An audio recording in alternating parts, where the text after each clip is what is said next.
मैंने काफ़ी ज़्यादा वीडियोस में आपको बताया हुआ है कि जब आप मेडिटेशन करते हैं तो आप बहुत ज़्यादा हाई लेवल की एनर्जीज पा सकते हैं।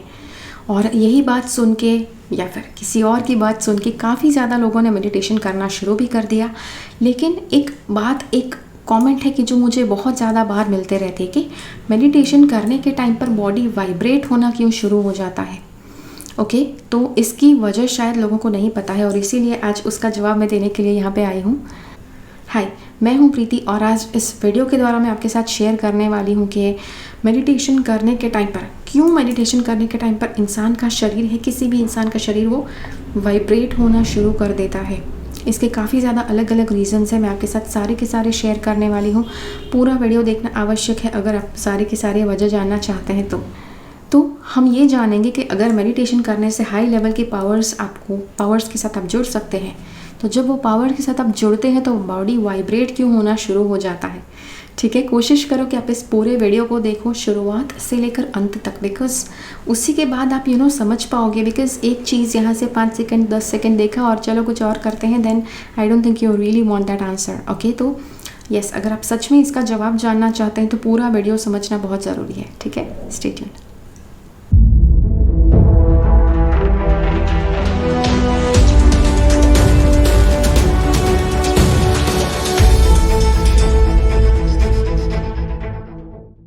तो मेडिटेशन करने से आप डिवाइन पावर के साथ आप सनातन शक्ति, सनातन सत्य जो भी है उसके साथ आप कनेक्ट करने वाले हैं एट सम लेवल और द अदर। लेकिन जब भी आप डिवाइन पावर्स के साथ जो अल्टीमेट ट्रुथ है उनके साथ आप कनेक्ट करना शुरू करेंगे, वो तो बहुत प्योर है, उनके अंदर किसी तरह का मैल नहीं है, जिससे हम गॉड कहते हैं। ओके, हर एक रिलीजन में जिस अलग अलग गॉड का नाम बताया गया है वो सारे गॉड को आप एक ही मानो, right, because that is the truth. भले आप अपने ही गॉड को अल्टीमेट मानते हो, that is totally fine, but the real truth is कि हर एक रिलीजन जिस गॉड की बात करता है that God is one. Okay, तो वो जो गॉड है, वो जो सत्य है, जब आप उसके साथ कनेक्शन करते हैं तो वो तो बहुत प्योर है, बहुत ज़्यादा सच्चे हैं। लेकिन आप इस दुनिया में हैं, आप इस मोह माया की दुनिया में हैं। इस दुनिया को हम कहते हैं कि ये एक तरह की माया है, एक तरह का इल्यूजन है। ओके, मतलब ये सत्य नहीं है। और इसीलिए जब आप इस असत्य वाली दुनिया में आए हैं तो बहुत ज़्यादा चांसेस है कि आपके अंदर बहुत ज़्यादा अटैचमेंट्स होंगे, चीज़ों से आपकी मोह माया बंध जाती है, अनवांटेड जगह पर अटैचमेंट, जहाँ पे आप बुरे कर्म भी कर देते हैं। तो जितना ज़्यादा आपके अंदर अटैचमेंट्स रहेगा इस दुनिया से, वो भी गलत तरह से, उतना आपका बॉडी ज़्यादा वाइब्रेट होगा जब आप मेडिटेशन करेंगे तब। समझ में आया? चलिए, अब आप कहेंगे अच्छा मोह माया अटैचमेंट्स मतलब क्या, तो वो देखते हैं। तो सबसे पहले आपका जो ईगो होगा वो सबसे ज़्यादा पावरफुल है। जब आप नया नया मेडिटेशन करना शुरू करते हैं तो आपका ईगो सबसे ज़्यादा पावरफुल है। और ईगो ने आपको इतनी ज़्यादा बेतुकी बातों पर, इतनी ज़्यादा असत्य चीज़ों पर विश्वास करना शुरू करवा दिया होगा बचपन से। और इसीलिए आज तक अगर आपने अपने ईगो की बातों को क्वेश्चन नहीं किया है, उस पर सवाल नहीं उठाया है, तो आप वही सारी चीज़ों को सच्चाई मानते हैं। और अगर आपने वो सारी चीज़ों को सच्चाई मान लिया है तो यस, मेडिटेशन करने के टाइम पर जब सत्य पता चलता है तो आपका बॉडी उसे बर्दाश्त नहीं कर सकता है और इसीलिए आपका बॉडी वाइब्रेट होना शुरू हो जाएगा। काफ़ी ज़्यादा लोगों को ऐसा लगता है कि उनके अंदर बहुत ज़्यादा पावर है इसीलिए वो वाइब्रेट करते हैं। भाई, आपके अंदर इतना ज़्यादा पावर जो होना चाहिए वो मिसिंग है, इसीलिए आप वो सारा पावर, जो डिवाइन पावर जो आपको दिया जा रहा है, आप उसको एक्सेप्ट नहीं कर पा रहे हो, आपका बॉडी उसे स्वीकार नहीं पा रहा है, which is why that vibration is happening. आपका ईगो एक असत्य, एक छलावा है कि जो आपको बचपन से दिया जाता है। ओके, और इस दुनिया में, इस छलावे वाली दुनिया में ईगो आपको दिया जाता है एज अ रेस्क्यू। एक ऐसा सिपाही आपको दिया जाता है कि जिसे इस दुनिया की लड़ाई लड़ना आता है, लेकिन उस सिपाही ने अभी तक अपनी खुद की जंग नहीं जीती है। ओके, तो वो आपको दिया हुआ है, राइट। लेकिन दैट डज़ नॉट मीन कि जो ईगो आपको बताता है वो बिल्कुल सच है। और इसीलिए ईगो आपको जिस पाथ पर ले जाएगा, जहाँ पे डर है, इनसिक्योरिटी है, हर तरह के नेगेटिव इमोशंस हैं कि जिसके डर में आप आ जाते हैं, जिसके वहम में आप आ जाते हैं और गलत चीज़ें, गलत जगह पे अटैचमेंट्स करना शुरू कर देते हैं, तो वहाँ पर आप ईगो से बंधना शुरू हो जाएंगे और ईगो की वजह से अपने माइंड, बॉडी, सोल में एनर्जी ब्लॉकेजेस क्रिएट करना शुरू कर देंगे।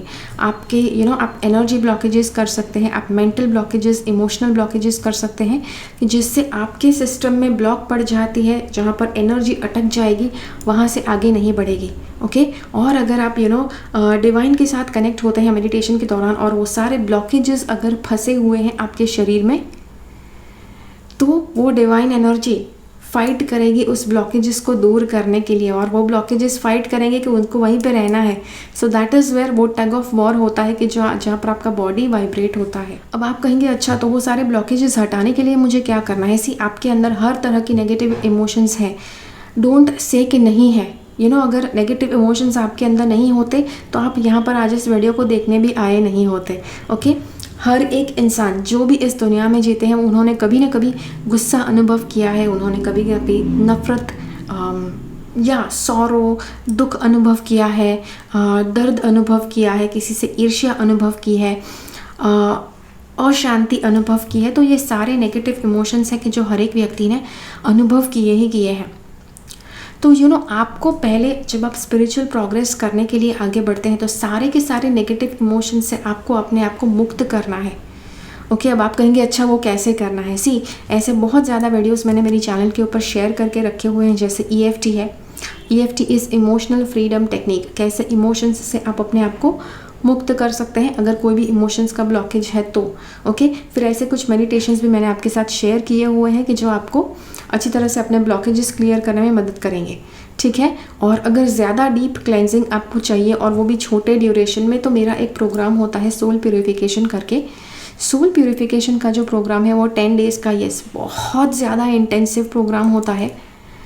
बट यस उस प्रोग्राम की बात हम यहाँ पे नहीं करने वाले हैं। उसकी बात मैंने ऑलरेडी एक वीडियो में की हुई है, तो अगर आप चाहते हैं तो वो चेक कर सकते हैं, मैं लिंक आपके लिए नीचे छोड़ दूँगी। ठीक है तो वो प्रोग्राम आप कर सकते हैं कि जिसके अंदर बहुत ज़्यादा आपको एनर्जी को क्लेंस करना सिखाया जाएगा, आपसे करवाया जाएगा। सिखाया जाएगा मतलब ये नहीं कि आप खुद सीखो और फिर क्लास लेना शुरू कर दो। पहले भाई खुद का तो क्लीनिंग करो, फिर दूसरों की सोचना। ओके तो जी हाँ, तो ये है कि जब आप अच्छी तरह से खुद को क्लेंस करते हैं, उसके बाद जब आप स्पिरिचुअल प्रोग्रेस करने के लिए आगे बढ़ेंगे, जैसे मेडिटेशन करेंगे, डिवाइन एनर्जी को एक्सेप्ट करेंगे, तो आपका बॉडी वाइब्रेट नहीं होगा। ओके बहुत जैसे मैंने कहा, काफ़ी लोगों को लगता है कि वाइब्रेट होता है मतलब उनके अंदर बहुत ज़्यादा पावर है। पावर नहीं है, पावर एक्सेप्ट करने का अभाव है। और जब आप दूसरों के प्रति जो नेगेटिव इमोशंस हैं आपके अंदर, आप वो सारे इमोशंस से मुक्ति पाते हैं, तो आप अपनी अंदरूनी ताकत को बढ़ाते हैं, आप अपने सेल्फ पावर बढ़ाते हैं, सेल्फ कंट्रोल बढ़ाते हैं। बिकॉज आप किसी को भी देखकर गुस्से हो जाओ, किसी को भी देखकर मतलब दुखी हो जाओ, किसी को भी देखकर रोना शुरू कर दो, दैट इज़ कॉल्ड आप अपना इमोशनल कंट्रोल दूसरे व्यक्ति के हाथ में दिया है। राइट तो जब आप सारे इमोशंस, सारे नेगेटिव इमोशंस से मुक्ति पाते हैं, आप अपना सेल्फ कंट्रोल अपने हाथ में लेते हैं, जहाँ से जाकर आप अपना सेल्फ कंट्रोल, अपना सेल्फ पावर डेवलप करना शुरू करेंगे। आखिरी चीज़ है, देखो अब आपने खाना खाया बॉडी को स्ट्रेंथन करने के लिए, बॉडी की स्ट्रेंथ बढ़ाने के लिए, लेकिन इनर बॉडी, स्पिरिचुअल बॉडी जो आपका है, ये आपका फिजिकल बॉडी जो दिखता है, ये फिजिकल बॉडी है। उसी तरह से आपके चक्र, आप मेडिटेशन करने से आपके अंदर के जो चक्र ओपन होते हैं वो कौन सा शरीर है? Okay so that is your spiritual body. उस स्पिरिचुअल बॉडी को तो आपने स्ट्रेंथ दिया ही नहीं, तो वो कैसे आप स्ट्रेंथन करेंगे? तो प्राणायाम करने से आपका स्पिरिचुअल बॉडी स्ट्रेंथन होता है। ओके प्राणायाम करने से, ब्रीदिंग टेक्निक करने से, राइट फिर योगासन करने से आपका अंदरूनी बॉडी स्ट्रेंथन होता है। अब काफ़ी ज़्यादा आजकल तो जिम करने का, वर्कआउट करने का स्टाइल रहा है और काफ़ी लोग मतलब उसी को सबसे बेस्ट चीज़ कहते हैं हेल्थ के लिए। बट समहाउ जिम और वर्कआउट करने से आपका एक्सटर्नल बॉडी बाहर से आपका शरीर बहुत अच्छा सुडोल और अट्रैक्टिव लगता है, जहाँ पर आप बहुत ही सुंदर दिखना शुरू हो जाएंगे। There is no doubt in that. लेकिन जिम करने से, वर्कआउट करने से आपका स्पिरिचुअल बॉडी स्ट्रांग नहीं होता है। ओके और इसीलिए योगासन जो होते हैं वो आपके स्पिरिचुअल बॉडी को भी स्ट्रेंथन करते हैं। ओके बिकॉज कुछ आसन आप देखो इतने डिफ़िकल्ट होते हैं करने, फिर भी आप उस आसन में अपने आप को पकड़ के रखते हैं कुछ समय के लिए, कुछ समय कि जो आपने निर्धारित किया है। That is how you are increasing your inner strength. जब आपने अपनी इनर स्ट्रेंथ बढ़ाई है तब आप अपना power, yes you are actually strengthening your body, ताकि आप ज़्यादा पावर एक्सेप्ट कर सके और ज़्यादा वाइब्रेशन बाहर दिखे, उससे तो ज़्यादा आप ज़्यादा एनर्जी पचा सको और दुनिया को दिखना भी नहीं चाहिए कि आप कितना डिवाइन एनर्जी पचा रहे हो। That is the actual spiritual progress. Okay, तो जी हाँ, तो ये था आपके लिए वीडियो। आशा करती हूँ आप इस वीडियो को समझ पाए। मुझे कमेंट में ज़रूर बताइए आपकी वजह क्या है, आपके हिसाब से वो वजह क्या है कि क्यों इंसान का शरीर वाइब्रेट होता है जब मेडिटेशन करते हैं तब। ठीक है, तो जी हाँ, तो try to share this video, you know, जितने भी लोगों को इस सवाल का जवाब चाहिए उनके साथ इस वीडियो को शेयर कीजिए।